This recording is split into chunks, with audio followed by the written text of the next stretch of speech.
আমাদের বাড়ির পাশে চলছে ফাংশন, মানে কালী পুজোর পর যে বিচিত্র অনুষ্ঠানটা হয় সেটাই। বাড়ির অনেকটা কাছে তো, তাই আর যাওয়া হয়নি। কিন্তু আজকে বৌদি এমনভাবে জোরাজোরি করলো যে না গিয়ে আর থাকতে পারলাম না। তাই রাত 8টার সময় বসেছে রেডি হতে। মানে টাকা পয়সার অভাব থাকলে মনে হয় যেন সব কিছুই তাড়াতাড়ি শেষ হয়ে যায়।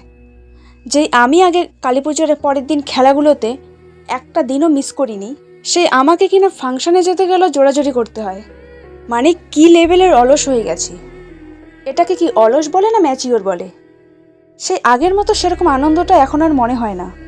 কোথাও যেতে হয় তাই যাই, আর কোনো কিছু করতে হয় তাই করি। সেরকম কোনো এনার্জি নেই এসব করাতে। যাই হোক, এরকম একটা ভালো দিনে নেগেটিভ কথা নাই বা বললাম। নিজে অলস হলেও মানুষকে তো দেখাতে হবে কতটা গ্লো আমার মধ্যে। তাই এক গাদা হাইলাইটার থুপে সুন্দর করে রেডি হয়ে নিলাম। So this is my final look. আরে বাড়ির পাশে তো, অত কে সাজে? 20 মিনিটের মেকআপ আবার মেকআপ হলো নাকি? আর এই যে আমার বৌদি, যার জন্য এখানে আসা। যাই হোক, সেখানে গিয়ে আর কি হলো সেটা পরের পার্টে দেখাচ্ছি।